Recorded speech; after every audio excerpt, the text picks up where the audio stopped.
the archaeology, the deep archaeology and the institutional dominance of this idiocy is still very strong. So basically anybody who disagrees with it, well, you know, I can speak from experience. So I'm a proto-fascist, I'm a populist, lots of really bad things if you challenge fundamental philosophical idiocy.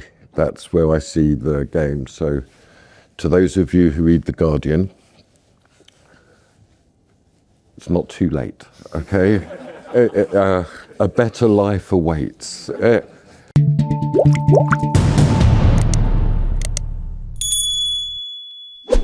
I really reject the title of post-liberal because I've never been liberal, and I'll explain why that is. So just to say, I love liberty, I love that, but liberalism has become a very authoritarian ideology. I talk a bit about the lanyard class who don't want you to laugh, who don't want you to speak, and above all, don't want you to enjoy yourself ever, but particularly at work. That's really illegal. And so liberalism is both, as we're here at this sort of festival, I think, Sohrab, it's epistemologically silly and ontologically stupid, right? So that's roughly where I'll begin. And so, you know, I think it's true to say that choice is overrated, very overrated. So, for example, I didn't choose to be born. I didn't choose who my parents were. I didn't choose where I was born. I didn't choose what language I speak. I didn't choose who my relatives were. I've never really made a choice in my life. Things just happen that way, and that's who we are, and we fashion ourselves out of the really confused jumble of an inheritance. So epistemologically, the idea that we're born tabula rasa, the idea that we're born in a clean slate, is so silly. I mean, I had to leave academia because I couldn't bear to have those conversations anymore. But then ontologically, it's really bonkers because they don't understand anything about tradition, they don't understand anything about inheritance, they can't conceptualize actually what it means to be human. So the amazing thing is that it lasted so long, I think, but this is over. So what you have is you have a war really by liberals against people, overwhelmingly poor people, working class people, people of faith, which is almost Maoist, you know, that they have to be re-educated into being an idiot. That's roughly the program. So, as I once watched one episode of, what was it called, Desperate Housewives, I can't remember the name of it, and this woman said, "It's so over, they've got to find a new word for over," okay? And yet, you know, the archaeology, the deep archaeology and the institutional dominance of this idiocy is still very strong. So basically anybody who disagrees with it, well, you know, I can speak from experience. So I'm a proto-fascist, I'm a populist, lots of really bad things if you challenge fundamental philosophical idiocy. That's where I see the game. So to those of you who read The Guardian, it's not too late, okay? A better life awaits. You know, read the Bible, for example. It's a lot more interesting and informative about our present time, or Machiavelli, or Marx, or Polanyi, anything other than that daily vilification of anybody who disagrees with them.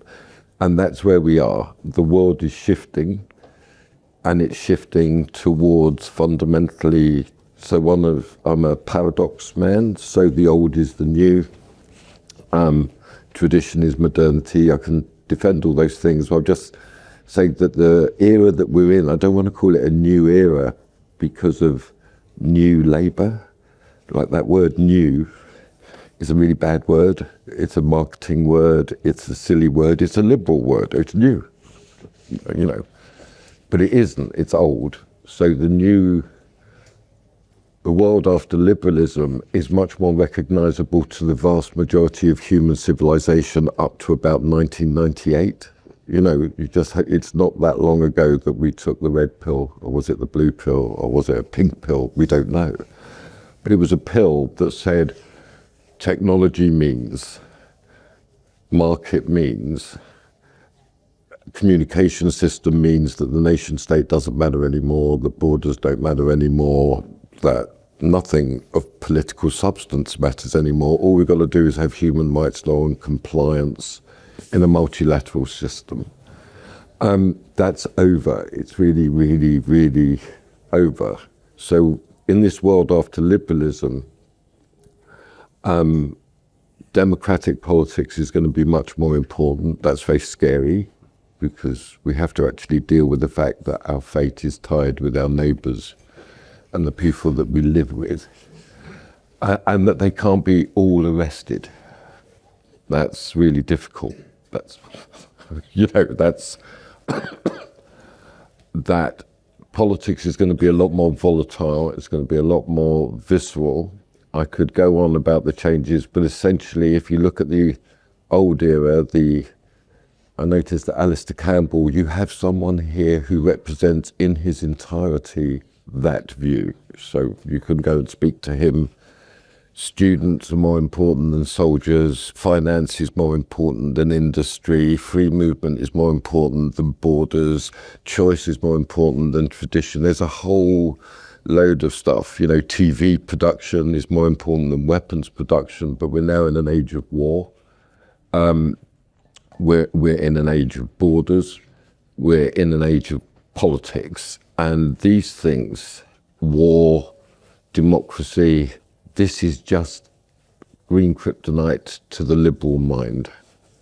So the politics that's going to come, and also the old era, working class were the left behind, they were the stupid, they basically had to be tended to like indigenous population, kept alive but ignored, roughly, I would say. Now they're deciding elections, they're a decisive force in the new politics. So it's a very drastic change of time that is happening in real time. And obviously what I would like to see is a socialist politics, is a very strong democratic politics, and the conflict is going to be precisely between two different forms of non-liberalism, really. One, quite racist, nativist, angry, and it's whether it's possible to liberate ourselves from our progressive delusions and actually engage in a contestation of those things in the next years. But that's the way it's going to go. So that's just my good morning, everybody. It's not my natural habitat, Hampstead, but I'm trying.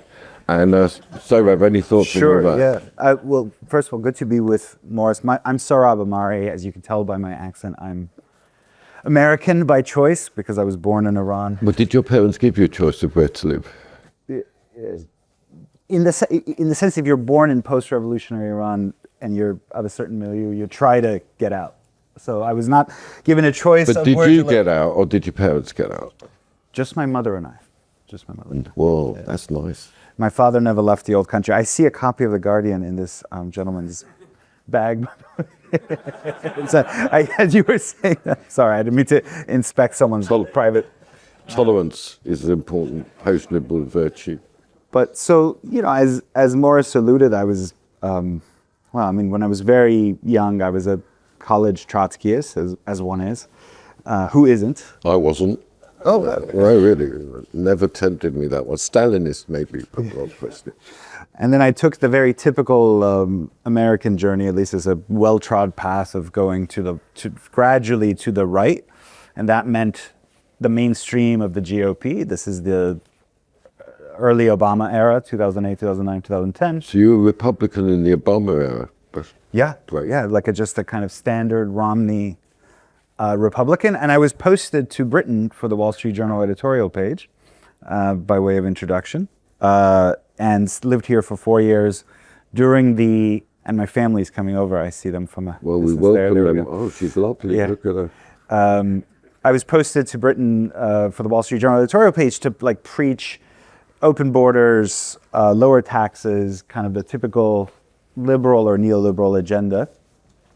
And through a series of personal experiences, like becoming a father and becoming a Roman Catholic, which is an entirely different story. Big story, by the way. Didn't let him get away with, oh, then I became a Roman Catholic. I'm from Iran. I came to be, sort of changed my mind, and my critics often accusing me of changing my mind frequently, but it's not really, it's just one, like, from like a few years as a Trotskyist to becoming a conservative, to becoming a different kind of conservative, which is, fits more comfortably with Maurice's tendency of blue labor. Unfortunately, in the United States, we don't have a name for it, a language for it. But it's this sense that as a conservative, I want to preserve certain goods from the devouring maws of the market.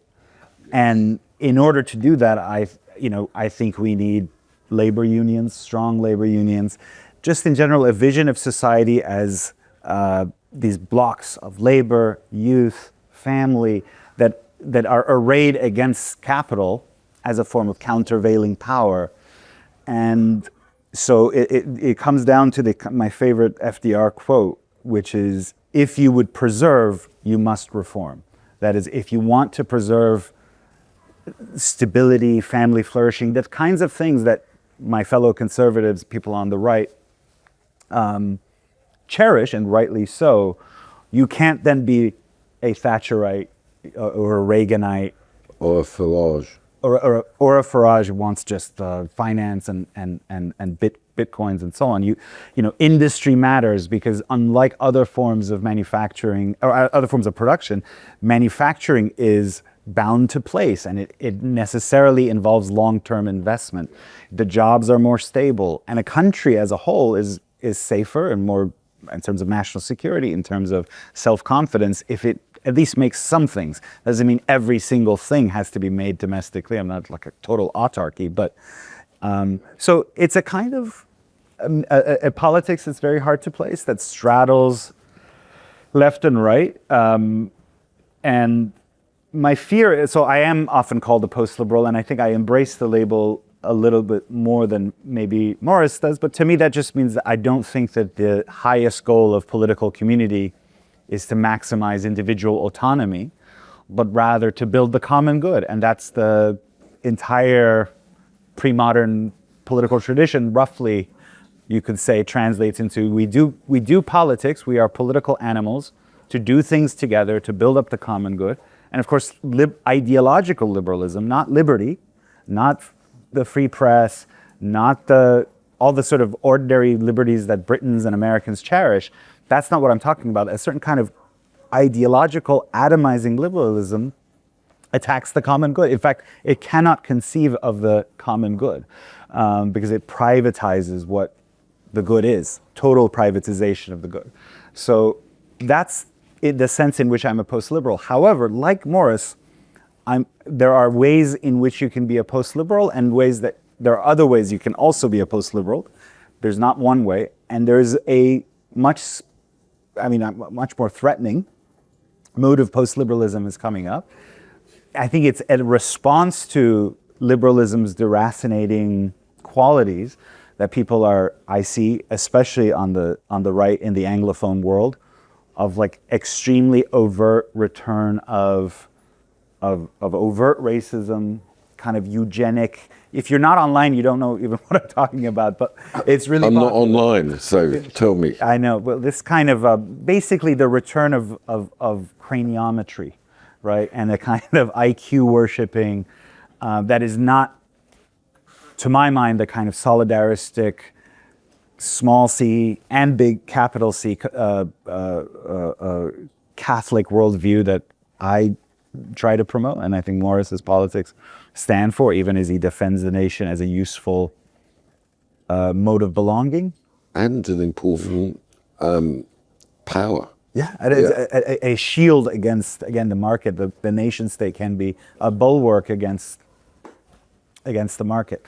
But there are other tendencies, and sometimes because I'm very online and I see the other modes of post or anti-liberalism that are coming up, where it's more about attachment to biological race or a kind of Nietzschean worship of strength.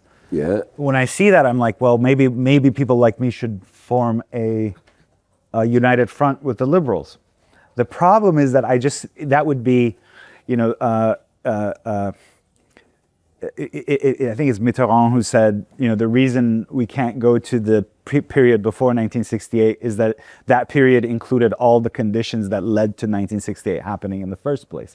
And I think there's something similar at work, is that deracinating, ultra-individualist, atomizing liberalism leaves people defenseless before the kind of siren song of race, nationalism in its most ugly forms, and so on. So that's why I'm still not a liberal. And good morning. Yeah. So craniometry has been brought up already, but it's a real thing. It's a real thing, and so Sohrab has alluded to, I don't use the word post ever. I think I know too many academics who have spent their life post something, and they never quite arrive anywhere. And also neo, that's another one to be very cautious of. Neoliberalism, this stuff.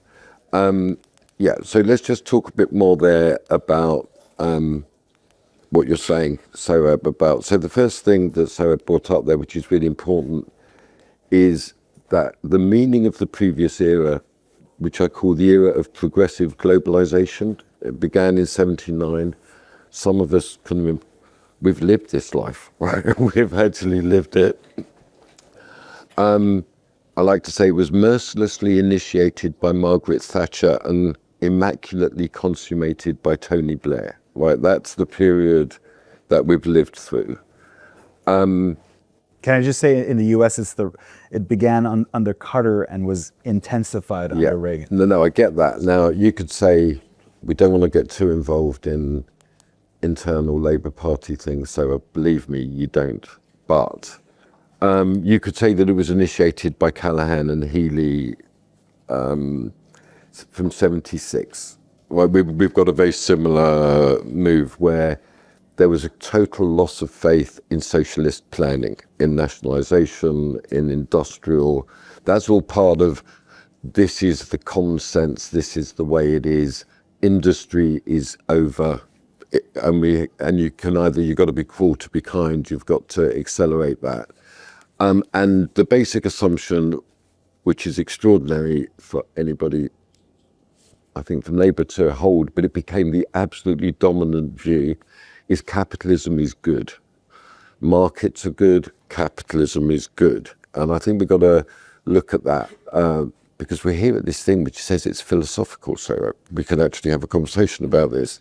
So what are my two objections to capitalism and to liberalism generally? To continue watching this video, click the link in the top left or in the description below.